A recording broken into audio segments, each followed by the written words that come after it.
तो आइए, good evening students. हम लोग अब अपने आयोनिक इक्विलिब्रियम के सेकंड लेक्चर को कंटिन्यू कर रहे हैं। फर्स्ट लेक्चर में हमने आपको कुछ फंडामेंटल आइडियाज़ दिया था, जिसमें हमने आपको पीएच और पीओएच टेबल समझाया था और मात्र 4 तरीके का पीएच और पीओएच के रिगार्डिंग कॉन्सेप्ट बताया था। स्ट्रॉन्ग एसिड हो तो, स्ट्रॉन्ग बेस हो तो, वीक एसिड हो अगर तब, और वीक बेस हो हमारा तब। इन चारों के रिगार्डिंग हम लोग पीएच कैसे कैलकुलेट करते हैं, इन चीज़ों को हमने बताया था। उन्हीं थ्योरी से रिलेटेड कुछ पीएच कैलकुलेशन हम लोग अभी न्यूमेरिकल में देख रहे हैं। मतलब ये जो हमारा सेगमेंट है वो एक तरीके से फर्स्ट लेक्चर पर जो बेस्ड न्यूमेरिकल हैं उनको फोकस किया जा रहा है। यहाँ 2-3 बातें हैं न्यूमेरिकल जब हम बता रहे होंगे तो 2-3 बातें आएंगी, उसकी थ्योरी आपको आगे मिलेगी। जैसे एक कॉमन आयन इफेक्ट आएगा, हम अभी उसे जहाँ अगर सपोज किसी न्यूमेरिकल में यूज़ भी करेंगे ना, तो बहुत लिटिल हमारा पेरीमीटर होगा कॉमन आयन इफेक्ट को यूज़ करने का। और दूसरा, अगर हम कहीं मिक्सर बना रहे होंगे, अगर हम कहीं साल्ट फॉर्म कर रहे होंगे, तो हमारा जो साल्ट आएगा वो स्ट्रॉन्ग एसिड और स्ट्रॉन्ग बेस का ही साल्ट होगा, क्योंकि स्ट्रॉन्ग एसिड और स्ट्रॉन्ग बेस से जो साल्ट फॉर्म होता है वो न्यूट्रल इन नेचर होता है। मतलब हम वीक एसिड और स्ट्रॉन्ग बेस के साल्ट को नहीं लेंगे, हम वीक एसिड के साल्ट को नहीं लेंगे, because they are not acid a neutral, इधर दे आर एसिडिक और बेसिक। अभी ये बातें समझ में थोड़ी कम आएंगी। तो मतलब इन चीज़ों को अभी इग्नोर किया गया है, उसको आगे की थ्योरी में आपको बताया जाएगा। क्लियर? तो आइए हम लोग अपने न्यूमेरिकल की शुरुआत स्ट्रॉन्ग एसिड से कर रहे हैं।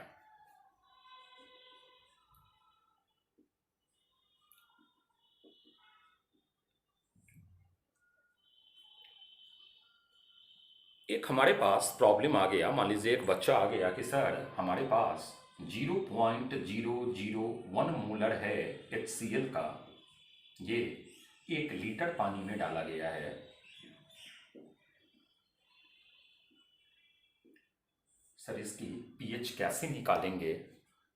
तो हम बोलेंगे कि पीएच एक्चुअली था क्या, वह टेबल था जिसमें हम लोग H+ की कॉन्सेंट्रेशन को केयर करते थे। तो हम बोलेंगे कि सिंस HCl आपका एक स्ट्रॉन्ग एसिड है, तो आप HCl को ब्रेक करोगे तो ये H+ और Cl माइनस में टूटेगा। ये आपका 1 × 10⁻³ मोलर है। स्टोइचोमेट्री देखिए तो 1 से 1 का रिलेशन है, तो 1 × 10⁻³ मोलर है। हमारे पास H+ आ गया तो हम pH निकाल लेंगे, और लॉग का जैसा आपको आइडिया होगा तो इसका pH 3 आएगा, because pH is our minus of log H+ ion concentration is equal to 3। थोड़ा मैथमेटिकल टर्म है, हमने एक ही बार में यूज़ कर लिया, होपफुली आपको समझ में आ गया होगा। अब मेजॉरिटी ऑफ स्टूडेंट सेटिस्फाइड होगा कि चलो सही बात है, लेकिन एक स्टूडेंट ने क्रॉस कर दिया, बोला कि सर अगर ये 1 लीटर वाटर में डाला हुआ है तो वाटर भी तो हमारा आयोनाइज्ड होगा, और अगर वाटर आयोनाइज्ड होगा तो वाटर से भी हमारा H+ मिलेगा। और आपने कहा है कि एक्चुअली पीएच H+ की कॉन्सेंट्रेशन होती है, तो H+ तो हमारा 2 सोर्स से आ रहा है, एक हमारा आ रहा है HCl से और एक हमारा वाटर से आ रहा होगा। तो वाटर से जो HCl आ रहा है, वाटर से जो H+ आ रहा है, आपने एक्चुअली इसे इग्नोर क्यों कर दिया, और सिर्फ आप, तो हमारा वाटर से जो H+ आ रहा होगा सर, उस H+ को आपने इग्नोर कर दिया और आपने सिर्फ HCl से जो H+ आ रहा है उसे आपने कैलकुलेट किया और pH फाइंड आउट कर लिया। चलो ठीक है, आपके पास या तो आंसर सामने है, या तो मान लीजिए कि आप बताओगे कि हमारे पास एक बहुत लंबी एक्सपीरियंस है, उस एक्सपीरियंस पे हमें पता लग गया। सर हमें कैसे पता लगेगा कि हमें इस प्रॉब्लम में वाटर से जो H+ आ रहा है उसे हमें इग्नोर करना है? तो अगर आप प्रीवियस हमारी थ्योरी को देखिएगा, जो हमने वीडियो सेंड किया था, उसे अगर आप देखिएगा तो उसी का एक इन्फॉर्मेशन हमने आपको कल दिया था कि H+ की कॉन्सेंट्रेशन अगर less than is equal to 10⁻⁻6 molar है, तो आप H+ कम्स फ्रॉम वाटर जो है उसे ऐड कीजिए, अदरवाइज आप उसे छोड़ दीजिए। क्योंकि यहाँ पर अगर H+ वाटर से आ रहा होता तो वो 10⁻⁻7 मोलर होता। अब कुछ बच्चे फर्दर क्रॉस करेंगे कि सर ये तो कॉमन आयन है, तो ये 10⁻⁻7 मोलर कैसे होगा? तो हमने आपको पहले ही कहा है कि अभी उन चीज़ों को इग्नोर करना है, 2 मिनट के लिए भूलना है। तो हमारा वाटर से जो H प्लस आ रहा होगा वो 10⁻⁻7 मोलर होगा। 10⁻⁻7 मोलर के रेस्पेक्ट में 10⁻⁻3 मोलर एक बहुत बड़ी अमाउंट है। तो जो 10⁻⁻7 है वो ऑलमोस्ट नेग्लिजिबल है। दैट इज वाई जो वाटर से H प्लस आ रहा है हमने उसे इग्नोर कर लिया, और इग्नोर करके हम जो सिर्फ HCl से H प्लस आ रहा है हमने उसी से आंसर फाइंड आउट कर दिया। लेकिन यही क्वेश्चन अगर हमारा चेंज हो जाता, लेकिन यही क्वेश्चन अगर हमारा 10⁻⁻6 मोलर HCl का हो जाता जो 1 लीटर वाटर में डाला गया है, तो आप इसी क्वेश्चन को ऐसे प्लान नहीं कर सकते थे। 10⁻⁻6 molar, that is by 10⁻⁻6 molar, तो pH इज इक्वल टू 6। ये एक रॉन्ग वे हो जाता, क्योंकि H plus less than is equal to 10⁻⁻6 molar हो तो वाटर से जो H प्लस आ रहा होता है उसे भी आपको ऐड करना होता है। हमने पहले ही कहा हम कॉमन आयन इफेक्ट को यहाँ पर पूरा डिटेल्स नहीं सॉल्व कर रहे हैं, ये न्यूमेरिकल को हम पूरा डिटेल्स सॉल्व नहीं कर रहे हैं, हम जस्ट इसे अप्रॉक्सीमेशन मेथड से सॉल्व कर रहे हैं, और अप्रॉक्सीमेशन मेथड से हम इसके आंसर को फाइंड आउट कर रहे हैं। तो अब आप बोलिएगा कि सर H प्लस जो हमारा टोटल हो जाएगा वो हमारा हो जाएगा 10⁻⁻6 जो आ रहा है HCl से, प्लस 10⁻⁻7 मोलर जो हमारा आ रहा है वाटर से। बच्चा बोला कि सर अब आप क्या करोगे, 10⁻⁻6 1 लीटर पानी में है तो दैट इज वाई मोलैरिटी हमारी मोल में कन्वर्ट हो गई। बच्चा बोलेगा कि सर 10⁻⁻6 आप कॉमन निकालोगे, 1.1 बच गया, इट मीन्स इसका pH जो हो जाएगा वो 6 माइनस लॉग 1.1 हो जाएगा, मतलब ये अप्रॉक्स 5 पॉइंट समथिंग की रेंज में आएगा। हम बोलेंगे कि बिल्कुल यही आपका करेक्ट आंसर होना है। अभी हमने पहले ही कहा है बेटा कि आप कंफ्यूज्ड मत होना। बहुत बच्चे जो 11th में होंगे उनको लग रहा होगा कि हमें तो मैम ने या हमें तो अदर्स टीचर ने इसे क्वाड्रेटिक लेकर सॉल्व करना बताया था, सर ने तो यहाँ शॉर्टकट 10⁻⁻7 लिया और आंसर निकाल लिया। तो ये एक अप्रॉक्सीमेशन मेथड है। हम जहाँ कॉमन आयन के अपने लेक्चर पे आएंगे हम इसी न्यूमेरिकल को बाकायदा कॉमन आयन लगा करके सॉल्व करेंगे। फिर आप देखिएगा यहाँ से जो pH आ रहा है और वो जो आप एक लंबी मेथड यूज करोगे उन pH में बहुत रिमार्केबल डिफरेंस नहीं मिलना है। ये एक टाइम बचाने का हमारे पास तरीका होता है जिससे हम न्यूमेरिकल को मिनिमम टाइम में सॉल्व कर सके। बढ़ा जाए, मतलब आपकी दिमाग में एक चीज आ गया कि अगर स्ट्रॉन्ग एसिड का ही हमारा केस है और हमें pH निकालना है तो एट फर्स्ट हमें देखना है कि H प्लस जो हमारा आ रहा है उसकी कॉन्सेंट्रेशन 10⁻⁻6 मोलर से लेस और उसके इज इक्वल टू है या उस रेंज से अलग है। अगर 10⁻⁻6 मोलर से लेस और उसके इज इक्वल टू है तो हमें H प्लस जो वाटर से आ रहा है वो हमें इंक्लूड करना होगा, अदरवाइज हमें उसे स्किप करके निकलना होगा। क्लियर?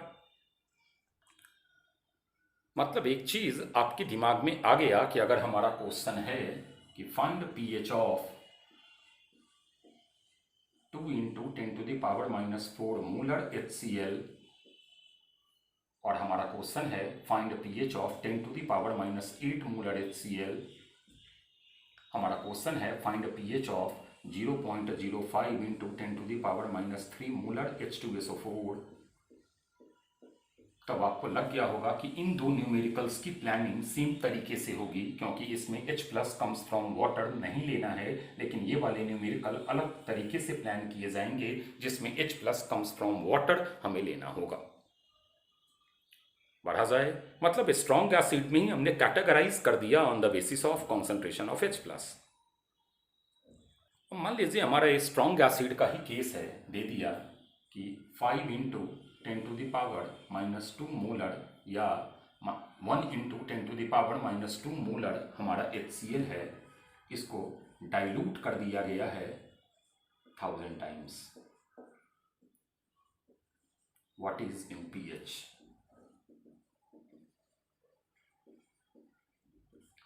तो आप बोलोगे कि सर डाइल्यूशन में आपने पढ़ाया हुआ है M1V1 = M2V2।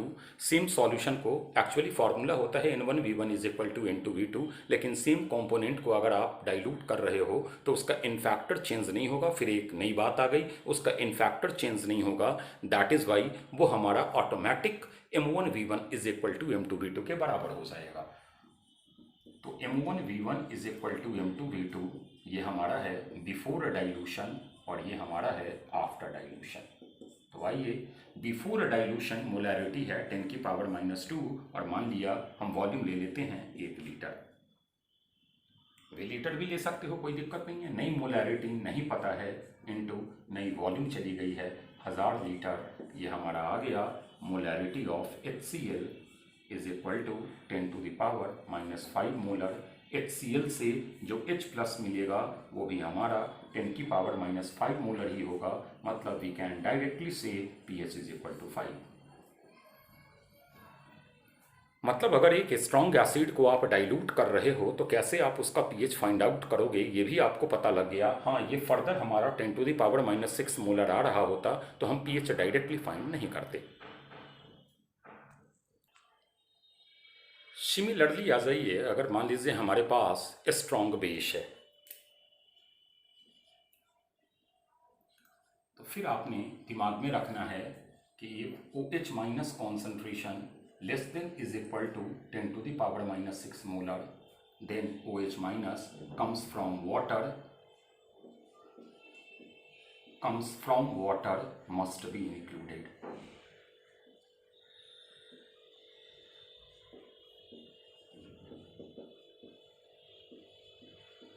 जैसे स्ट्रॉन्ग एसिड का था वैसे ही आपका ये स्ट्रॉन्ग बेस का भी केस होता है, इसे भी अपनी माइंड में रखना है। अब आइए, जैसे मान लीजिए हम एक न्यूमेरिकल पे आते हैं, हमें दे दिया MgOH होल ट्वाइस, इसका दे दिया 0.5 इंटू 10⁻⁻3 मोलर, फिर 1 लीटर पानी में है ये हमारा। मान लीजिए कि आप इसे डिसोशिएट कर रहे हो, बिल्कुल सिमिलर ऑब्जर्वेशंस, सिर्फ यहाँ एसिड के बदले बेस कर दिया, तो ये हमारा हो जाएगा 2 into 0.5 into 10⁻⁻3 is equal to 10⁻⁻3 molar. POH यहाँ आएगा is equal to 3, this implies pH is equal to 11। हमने आपको बताया था कि pH निकालने का एक और तरीका है, OH माइनस कॉन्सेंट्रेशन आ गया तो आप H प्लस निकाल लीजिए, H plus into OH minus is equal to KW 10⁻⁻14, उससे H प्लस का कॉन्सेंट्रेशन मिल जाएगा, उस H प्लस की कॉन्सेंट्रेशन से आप pH निकाल लीजिएगा। तो ये तो हमारा एक प्लानिंग हो गया। अब मान लीजिए इसी प्रॉब्लम को हम लोग कर देते इंटू 10⁻⁻6 मोलर। अब आप यहाँ करते 10⁻⁻6 मोलर, अभी आपका आ गया 10⁻⁻6 मोलर। अब ये अगेन OH माइनस काफ़ी डाइल्यूटेड है, तो जो वाटर से आपका OH माइनस आ रहा है वो आपको लेना होगा, मतलब आप इसके POH 6 नहीं बोल सकते हो और pH 8 नहीं बोल सकते हो, तो आप बोलिएगा कि OH माइनस टोटल जो आ रहा है सर वो हमारा एक 10⁻⁻6 जो हमारा MgOH होल ट्वाइस से आ रहा है, प्लस हमारा 10⁻⁻7 जो वाटर से आ रहा है सर, हम फिर यहाँ से 10⁻⁻6 कॉमन निकालेंगे, इंटू 1.1 आएगा, POH is equal to 6 minus log 1.1 आएगा, ये सर हमारा 5 पॉइंट समथिंग की रेंज में आएगा, मतलब pH is equal to 14 minus, मान लो ये 5.89 है, अप्रॉक्स दे रहे हैं तो ये 5.89, इसका मतलब सर हमारा जो आंसर होगा वो 8.11 होगा, ना कि हमारा आंसर 8 या समथिंग बन जाएगा। हम बोले जी हाँ बिल्कुल यही बनना है। समझ में बातें आ गई होंगी। आइए हम लोग एक न्यूमेरिकल पे आ गए हैं, बहुत अच्छा न्यूमेरिकल है कॉन्सेप्ट वाइज। पहले हम न्यूमेरिकल रीड कर रहे हैं, ज़रा सुनिएगा। If pH of 10⁻⁻2 molar KOH is 12, if temperature of given KOH solution is increased, which of the following will occur? एक 10⁻⁻2 मोलर KOH का pH 12 दे दिया है और टेम्परेचर बढ़ा दे रहा है, पूछ रहा है कि क्या ऑकर होगा। 4 ऑप्शंस हमारे पास pH और POH के रिगार्डिंग है। बच्चा जब आप न्यूमेरिकल रीड कर रहा होगा तो उसको पहला कन्फ्यूज़न यहाँ आएगा, बोलेगा कि सर 10⁻⁻2 मोलर KOH दिया हुआ था तो हम लोग तो ऑलरेडी इससे निकाल लेते कि pH 12 आता है, तो फिर बताने की उसको क्या ज़रूरत थी कि pH 12 है, नहीं बताता। तो ये इंडिकेट pH 12 है इसलिए कर दिया कि आपके मन में ये कन्फ्यूज़न ना रहे कि KOH is a strong electrolyte और KOH is a weak electrolyte. मतलब KOH हमारा स्ट्रॉन्ग बेस है या KOH हमारा वीक बेस है।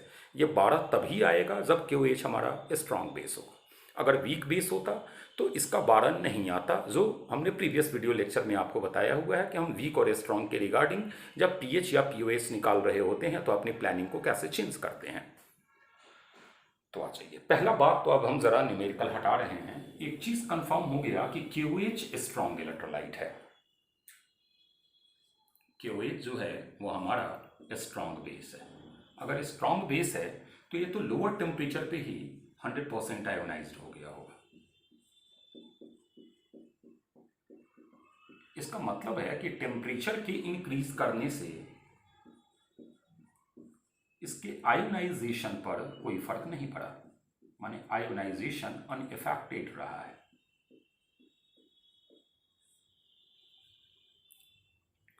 इसका मतलब है कि जो OH माइनस हमारा आ रहा होगा वो तो 10⁻⁻² मोलर ही आ रहा होगा, चाहे आप टेम्परेचर को लोअर रखो चाहे आप टेम्परेचर को हाइयर रखो। हाँ, अगर वीक इलेक्ट्रोलाइट होता तो टेम्परेचर के बढ़ाने से उनके डिसोसिएट होने की टेंडेंसी बढ़ जाती, तो OH माइनस का कॉन्सेंट्रेशन इंक्रीज होता, लेकिन यहाँ पर ऐसे कोई सिचुएशन नहीं है हमारे पास।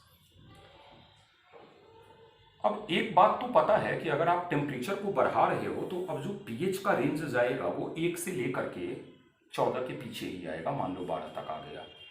प्रीवियस वीडियो में ये लेक्चर डिस्कस्ड है, क्लियर है। OH माइनस अगर हमारा 10⁻⁻² मोलर है, इसका मतलब है कि POH हमारा जो होगा वो 2 ही होगा। POH अगर हमारा 2 होगा तो पीएच हमारा 12 - 2 = 10 आएगा। मतलब अगर 14 रहता तो पीएच 12 आता, लेकिन 12 में पीएच हमारा 10 आ गया। It means we can say कि पीएच हमारा डिक्रीज कर गया लेकिन पीओएच हमारा कांस्टेंट रह गया। होपफुली समझ में आ गई होगी बातें। अब आइए, हमारे पास एक क्वेश्चन आ गया कि एक सॉल्यूशन है जिसका पीएच 9 है और यह 1000 टाइम्स मोर बेसिक है ओरिजिनल सॉल्यूशन से। ओरिजिनल सॉल्यूशन की पीएच कितनी होगी?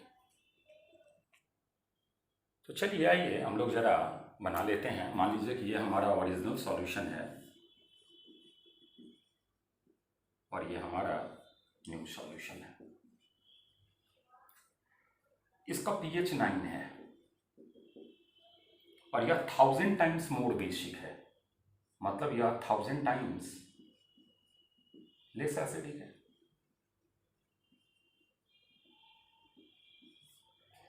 मतलब अगर इसका H plus is equal to 10⁻⁻9 है तो हम ये बताए होंगे कि ये चीज़ पावर में जाती है, तो इसका जो H प्लस आएगा, चूंकि ये ज़्यादा एसिडिक है ओरिजिनल, 10⁻�6 मोलर होगा, तभी 1000 का हमारा ये जो है ये वाला चीज़ फुलफिल हो। तो अगर इसका H प्लस 10⁻�6 है तो इसका pH 6 हो जाएगा। क्लियर? बातें समझ में आ गई? आइए ज़रा हम लोग नेक्स्ट प्रॉब्लम को देखें। तो पहले प्रॉब्लम ज़रा रीड कर लेते हैं। When 1 drop of HCl concentrated is added to 1 liter pure water at 25 degree centigrade, the pH drops suddenly from 7 to 4।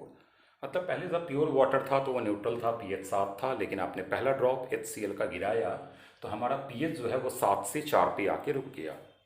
मतलब पहले 7 पे था, अब 7 से आके यहाँ पर स्टॉप हो गया। मतलब एक चीज़ तो पता लग गया कि H प्लस जो हमारा है वो पहले ड्रॉप के कारण 10⁻⁻4 मोलर हुआ होगा। क्लियर है? 1 लीटर है ये फर्स्ट ड्रॉप के कारण। तो कहता है कि सेकेंड एसिड का सेम एसिड का आप सेकेंड ड्रॉप डाल रहे हो, तो फिर सेकेंड ड्रॉप से H प्लस का मोल 1 लीटर में मोलरिटी मोल हो जाएगी। तो H प्लस टोटल जो हमारा हो जाएगा जब आप सेकेंड ड्रॉप गिराओगे तो 10⁻⁻4 प्लस 10⁻⁻4, वॉल्यूम तो हमारा 1 ही लीटर का बना हुआ है। तो अब ज़रा बताइए, ये आ गया 2 × 10⁻⁻4, तो pH is equal to 4 - log2। Solve करेंगे, आंसर आ जाएगा। क्या है क्वेश्चन, ज़रा हम एक बार पढ़ दें। बच्चे बोलेंगे कि सर पूरा क्वेश्चन आप पढ़े नहीं, सॉल्यूशन उससे पहले ही बता गए। When 1 drop of HCl concentrated is added to 1 liter pure water at 25 degree centigrade, the pH drops suddenly from 7 to 4। मतलब वो न्यूट्रल से एसिडिक बन जा रहा है। When second drop of same acid is added, pH of solution drops to। Clear है आप बातें? आइए, एक अगेन हमारा काफ़ी अच्छा क्वेश्चन है, समझने वाला, इसे देख रहे हैं। पहले क्वेश्चन हम रीड करते हैं, सुनिएगा। Addition of impure sample of Al2O3 0.5 gram, माने Al2O3 का इम्प्योर सैंपल है। 500 मिलीलीटर HCl सॉल्यूशन में जब इसे डाला जा रहा है तो pH जो है वो 1 से 1.3 इंक्रीज हो जा रहा है। कह रहा है कि HCl के साथ सिर्फ Al2O3 ही, मतलब जो अदर्स कंपोनेंट है वो रिएक्ट नहीं कर रहे हैं। अगर रिएक्ट हो रहा हो तो परसेंटेज प्योरिटी ऑफ Al2O3 निकालिए। माने सवाल में पहली चीज़ देखना है कि पहले pH जो है वो 1 था, लेकिन अब जो नया pH है वो 1.3 हो गया। तो आखिर pH में इंक्रीमेंट क्यों हुआ, क्यों बढ़ा pH? तो बच्चा बोलेगा कि सर HCl Al2O3 के साथ जो रिएक्ट किया होगा ना, तो इसका मतलब है कि H+ के जो अमाउंट हैं, मोल्स हैं, वो कमी होंगे, और अगर मोल कमेगा तो pH बढ़ेगा, दैट इज़ वाई ये बढ़ा होगा। बोले कि यस, एक बात तो आपने सही चीज़ पकड़ा है। तो Al2O3 प्लस 6HCl प्रोडक्ट बनाएगा AlCl3 प्लस, अगर आ जाइए तो हम लोग ये ले ले 3H2O। अब देखिए ये न्यूट्रल साल्ट है, अभी थोड़ी सी हमारी बातों को समझिएगा। दैट इज़ वाई pH के जब हम लोग कैलकुलेशन में है तो इससे हमारा कोई लेना देना नहीं है। या चीज़ आगे थोड़ा और बेहतर तरीके से समझ में आएगा, मतलब अभी हम लोग सिर्फ इन दो चीज़ों को फोकस कर रहे हैं। क्लियर? तो आइए, जब pH 1 था तो H+ जो हमारा होगा वो होगा 10⁻⁻1 मोलर, और 500 मिलीलीटर है तो मिली मोल्स निकाल लेते हैं। तो मिली मोल्स में वॉल्यूम हम लोग मिलीलीटर में ही रखते हैं, तो into 500 is equal to 50 milli moles.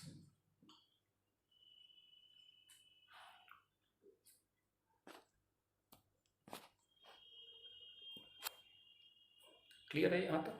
जरा प्रॉब्लम हटाते हैं। अब जब हमारा pH 1.3 पर फाइनली जा रहा है, ड्रॉप उतना नहीं हो रहा है, तो when pH is equal to 1.3 तो आप बोलोगे H+ इज इक्वल टू हो जाएगा सर 10⁻⁻1.3 मिली मोल्स जो है हमारा, ये आ जाएगा सर 500 ही वॉल्यूम था, इंटू 10⁻⁻1.3। इसको जब हम सॉल्व करेंगे तो ये हमारा आएगा 25 मिली मोल्स। ये 25 मिली मोल्स लेफ्ट है, बच गया है इतना, क्योंकि वो फाइनली इतने पर जाकर रुक रहा है। ये नहीं बता रहा है कि इतना आपका जो है वो डिकम्पोज हो गया। क्लियर? तो आ जाइए, 50 हमारा इनिशियली था और फाइनली हमारा 25 है। तो इक्वेशन जरा बनाइए फिर से।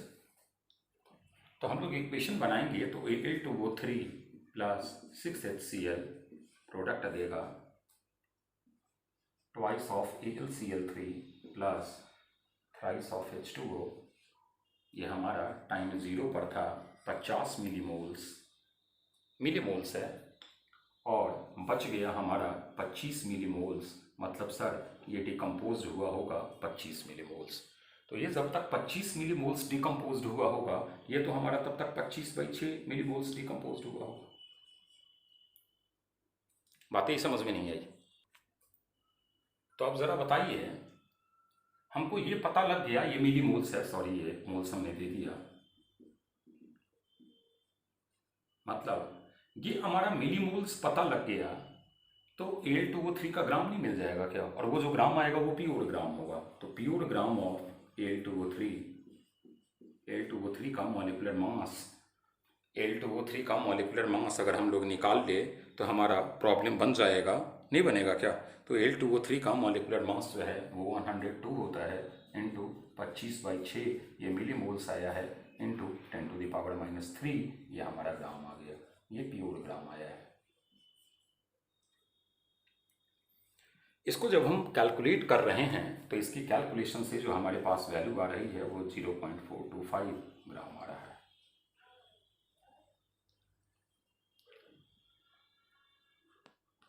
कोई दिक्कत है क्या? तो हमारा प्योर ग्राम आ गया, तो परसेंटेज नहीं आ जाएगा क्या? Percentage is equal to 0.425 divided by 0.5 का पूरा सैंपल था, इंटू 100 सॉल्व करेंगे आंसर आ जाएगा, और आफ्टर सॉल्व ये अप्रॉक्स 85% आपका आएगा। होपफुली यहाँ तक की बातें समझ में आ गई होंगी। अब फिर हम लोग अगले लेक्चर में जब आएंगे तो फिर कुछ और न्यूमेरिकल्स देखेंगे। अभी पहले आप इतने न्यूमेरिकल को एक बार ज़रा देखना और समझना। ठीक है, तो चलिए, ओके, थैंक यू।